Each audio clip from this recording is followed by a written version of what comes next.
Hello, everybody. It's CJ Miller. I'm in my apartment in Shreveport, Louisiana. There's a view of my city out there. We are across the Red River from beautiful Bossier City, Louisiana. I'm in my Pearl Jam shirt. You're reading it backwards. I'm not on my regular device. So, yeah, the way it records is very different. Uh, but the other phone, the other device I use for recording these little videos is on the charger. And I want to test out. I synced this one to my YouTube as well as the other one after some time of this one being like put away. I kind of want to check and see what's up with it. So anyway, here's what we're going to do. I'm going to talk about a couple of my favorite musical acts, and they're going to go all the way back to the mid '80s and bring us up to almost current. Okay, so the first band I'm going to talk about.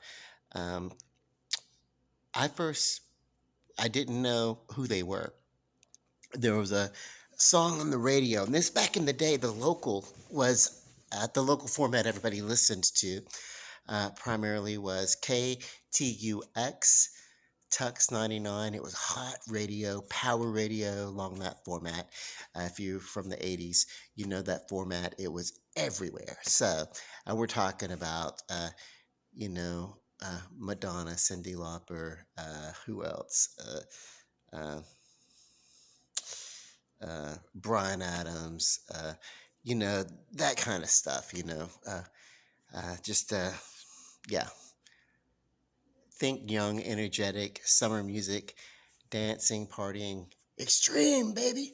You can get some examples of it in the movie One Crazy Summer. The uncle he was locked up in a room, holed up in a room, trying to be the first one to call to win the prize money. If you call in the radio station, they were always doing stuff like that back then. Uh, you know, uh, think of the format that WKRP in Cincinnati switched to. That was to become power radio. Yeah, you have DJs. After that, they all acted like, uh, you know, Dr. Johnny Fever. Anyway, but along this time, mid 80s, moving forward, there was a band. I didn't know who the hell they were. There was a song on this radio called Doctor and the TARDIS, and it sounded like, the Doctor Who. It was an homage to Doctor Who. I was aware of Doctor Who, the show, the British show, but I didn't get the song. I thought, see, these radio stations, they were always doing parodies, like they did a parody of the song My Guy called My Thighs, talking about that the singer of the song was talking about how she just needed a diet because she couldn't, uh, you know, uh, nothing's gonna come between her thighs because yeah, she couldn't stop eating, like her thighs they go together like Twinkies and Nell Carter, Nell Carter, was a look her up anyway. So or it's one little thing where they were like Stevie Nicks, what the hell is she saying? And they were kind of like, uh, do something like a mumbly version of her songs, and it was like a greatest hits compilation of Stevie Nicks songs. What the hell is she saying? We don't know. We like it, but we don't know what the hell she's saying. We can't. And it wasn't that she was slurring; it's just she was using words in combinations with chord changes that it didn't sound uh, familiar to us. So, it was when we read the liner notes and read the lyrics printed, that we're like, oh no, this lady is a misunderstood freaking genius, uh, But anyway, so I thought this was like that. I thought this was making fun of something. It was Doctor and the TARDIS. They were serious. They were it was the Time Lords was the name of the artist. Okay, uh, put it out of my mind. It was there. It was gone. Put it out of my mind. But somewhere down the line, here's uh, a song I hear about called "Hey Hey We Are Not the Monkeys," and it is about the Monkeys. They were a '60s studio band put together to promote a TV show. weekly TV show, big studio put on. But they were really good musicians, and the members of the band hated that they couldn't really perform as themselves, and they had to be these goofy kind of goofballs or whatever. But yeah, and some sort of send up parody of the Beatles or something like that, or the Monkees. It was just whatever. Then they all went on to become great musicians in their own right. Mike Nesmith became a wonderful songwriter, or actually was even before he joined uh, the Monkees and everything. So, but yeah, but it was like so. Hey, Hey, We Are Not the Monkees by the Jams. And the Jams were two guys from England. And what they wanted to do, they had an affinity for black music, underground music, but what they wanted to do is they wanted to showcase how the music industry was basically bullshit. And it was a show business and it wasn't sincere and it was exploitive. And the best way they could do that was to exploit themselves. Become exploiters, exploit themselves, exploit the sounds and the music that they love, and basically just sample any damn thing they wanted to sample without any apology and without worrying about anything. The one time they got in trouble, uh, they did some sampling of something that a combination of stuff and heavily borrowed from ABBA's Dancing Queen. And I don't know if you guys know how big and powerful ABBA was, but you did not fuck with ABBA music, yeah. So anyway, ABBA shut that shit down, and they were supposed to get rid of that recording, destroy it, turn it in, whatever, and never really. And what they ended up doing was taking that song that they did and they gave it to a sex worker, in like the Lower East Side of London or something like that. So anyway, which is kind of like Uh, it's almost like New York, the Bronx, that area of London. So it's a real tough part of town or whatever. Okay, so um, the jams and it wasn't like a big thing. I didn't know what was going on, but they went on and they did some producing and they came across they did an album. I forget what it was, an EP, an extended play basically of music to listen to as they were driving, as the characters they were portraying were driving. And so there was different songs and they acknowledged like different parts of the scenery as they were driving along, and it was pretty kind of cool. And it was trance music, house music, and it was mixed and put together. And they did this in their room, their home studio, which they called Trans Central. So Trans Central, uh, and then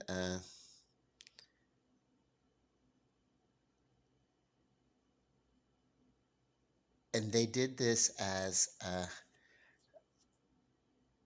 a group called the Justified and Ancients of Moo, I think. So we're up to the third name for the same band, uh,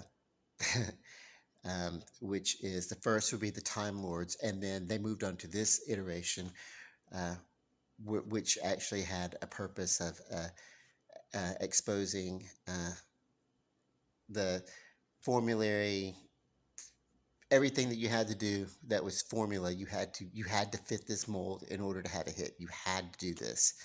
Uh, you know, uh, a verse, chorus, bridge to a third chorus, and then a fade out of the chorus until you faded away until you ended. So that was what they did. Let's see, what am I done? Okay, cool. Checking my time here. So I have no idea how much time I have on this either. So if it suddenly cuts off, if I'm at a good point, even if I didn't say it, I'll say it now. Love and light, peace out, good night. But if I don't get to say that at the end of the video, I may post it anyway. Um, they rebrand themselves again as the KLF, uh, and they do an album called The White Room, or yeah, The White Room. And on this album, many songs: 3 a.m. Eternal, What Time Is Love, and then they do the Justified and Ancient, which borrows a chorus, a refrain from that earlier song, Hey, Hey, We Are Not the Monkees. They're justified and they're ancient. They like to roam the land. If you don't like what they're going to do, you better not stop them because they're coming through. Uh, they don't want to upset the apple cart and all this kind of stuff, these different little things. So that chorus, that refrain, it got used several times throughout their various bits of music. Most notably, there was a version of that song done by Tammy Wynette, you know, and so yeah. Uh, Actually, the single uh, in a CD form was packaged with the White Room album, because I bought the White Room album, and on the back of the White Room album in CD form was the Tammy Wynette packaged inside of it, because it wasn't included in the original album. Uh, of course, I bought it. This was a couple of years after it was out, you know. Anyway, because sometimes I just come to know music retrospectively, maybe I don't know it when it's first. When music is really good, it's gonna stay around. It's gonna be evergreen, basically, and that is music that I find worth listening to. And it'll go away for a while, and then it'll come back every couple of years. A really, really great song or something, and it's like, yeah, that one's memorable, uh, and I remember it because when a song is new, I'll get an earworm and everything like that. But if it's not good, I won't retain it. Like I won't be talking about it 20 years later. Okay, so KLF. And then KLF has this major success, and then they realize, that they're trying to, and they borrow a lot of stuff from this trilogy of books that was grouped together and sold uh, later. Like first they were sold individually, and then they were grouped together and they were sold. And it's called the Illuminatus trilogy. I just recently ordered it, as a matter of fact. I think the Illuminati didn't want me to have it because it got sent to my old address. I had to reorder it. I made sure to reorder it from another distributor, though. It's like, because I ordered it from someone that I trusted, the distributing company, uh, but they didn't delete my old address, and I've been over here to the new address almost, well, since November, end of September. So that's been quite a while, and I've had books delivered to this address from them before, but this time I guess there were dual accounts and whatever. I don't know what the mix up was, but I know that, yeah, screw it. I just ordered the other edition from a distributor that I did not have previous business with. So, uh, and anyway, that's cool. That'll wrap that up. And it's only like a $3.50. $3.50. I'm not gonna freak out over, whatever. It's worth the lesson. Okay, so, but that's about the Illuminati, which they're kind of obsessed with. And the whole idea is to compare the music industry, how it's all capitalist, and to compare it to the mythos of the Illuminati, which gets done. Other artists do it too. Madonna makes various references in imagery to the Illuminati, as well as other. I think she ties in religious iconography to the Illuminati. Um, but for her, it's more of a game and kind of a wink and kind of a controversy for the sake of attention. Uh, and one thing that KLF does not do is overtly put sexuality into it, and Madonna did, and that's why I think she got in such trouble. But in her day, and then who else? Oh, actors and producers. Nicolas Cage. Most of his movies have some sort of reference in this Illuminati thing. Uh, from going from National Treasure all the way to a Secret Cult in a remake of The Wicker Man. There's all sorts of little things like that. It's practically National Treasure is practically a Da Vinci Code all on its own. Which Illuminatus trilogy is very fanciful, very very. Yeah, I mean they these characters that go on this quest and at one point they become self-aware that they're characters in a novel, and then another point they're in a submerged submarine and they're fighting Leviathan. you know uh, it's so weird. I haven't read the book yet. Like I said, it's on the way. I will be reading it. So I've read some cliff notes and heard things about it over the decades, I should say. The book is nearly as old as I am. Okay, so KLF has left the building. The KLF has decided they're gonna like leave the music industry. And around that time, another duo, and they, by the way, the KLF, they whenever they performed with whoever they were performing with, producing with, or whatever, they dressed as ice cream cones. They didn't show their face on stage. They kept a very low profile. The only time they ever showed their appearance was when they were doing Doctor and the TARDIS as the Time Lords. They would show some of what they did, but they really just didn't show their face. They were anonymous as KLF, as the Jams, as maybe that's one of the reasons why they changed names so often. And as they left the music industry right after that, enter another two uh, Englishmen who were producers of this very similar type of music. Today, it would be called EDM, electronic dance music. It was also acid house music. It's also been known as, DJ mixes, club mixes, anything like that, whatever. It's just it's all evolutionary of its own self. Um, this particular type of music that started out being a love of urban rap and hip hop and club and dance and everything like that from the KLF. Now these two guys, Daft Punk, they're mostly known for it's a long animated film called Interstellar, and the story of the secret star system. And the S's are fives. Now here's an Easter egg: the KLF did Justified and Ancient, a version of that with Tammy Wynette, and they dedicated that video to the five. And then there's the five in the five. The S's are the five in the name of the title of that Interstellar Inter Interstellar movie that I told you about, not Stellar, Interstellar, Daft Punk. Okay, so uh, and the story is they're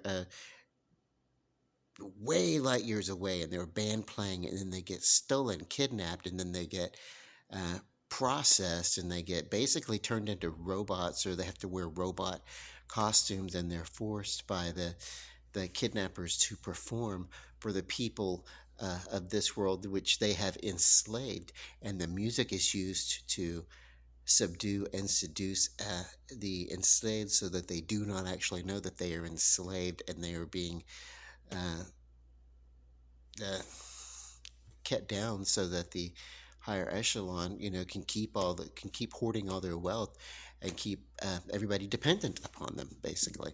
That's the story of that. And then, of course, it just goes on. Okay, and then so Daft Punk, they always perform as robots. They never show their face.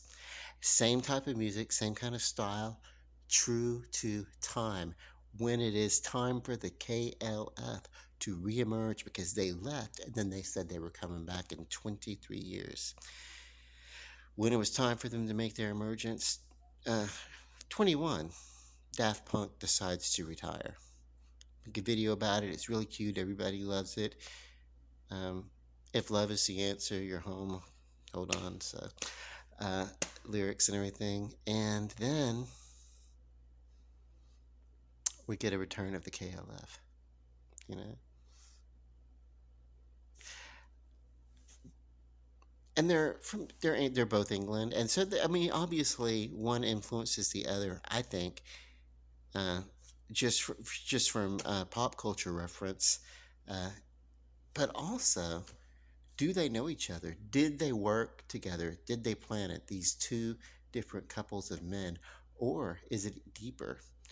Because they went on to have individual productions. One of the men of Daft Punk is uh, producing for a major stage symphony or something like that, or whatever. I read about it. Uh, they've also done Tron Legacy as Daft Punk.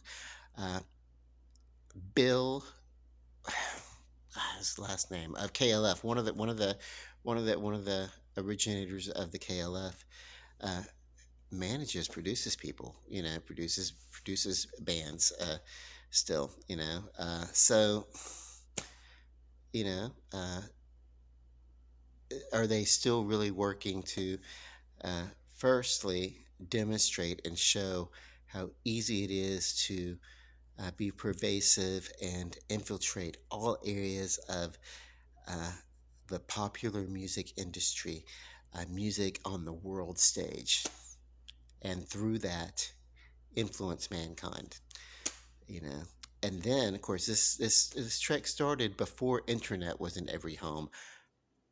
There was MTV, and even more. Uh, what's the word?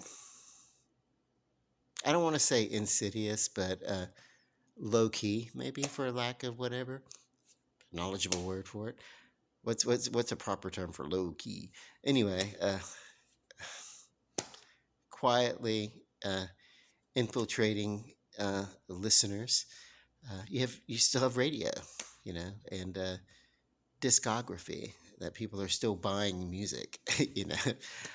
So yeah, in my secret fantasy world, the KLF are Daft Punk, and Daft Punk uh, are KLF because KLF has been known by so many other names.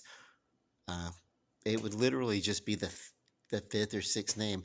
But I've looked at some online stuff, and they have separate bios. That it's possible that they were just Daft Punk came a little bit later than KLF, and just maybe kind of followed in their footsteps, or maybe it was incidental. I don't know, but it really does seem a lot uh, close to comfort. They're not, by and large, the only anonymous uh, band. I mean, most stage performers use an alias anyway. But yeah. So anyway, uh, who knows? Who knows? I know it interests me. Okay, so I know that the timing of this video and the audio, they don't sync up. It's because I'm using a different phone while my other phone is charging. I really need to get my shit together and get uh, um, some studio equipment so that I can start doing these videos with some sort of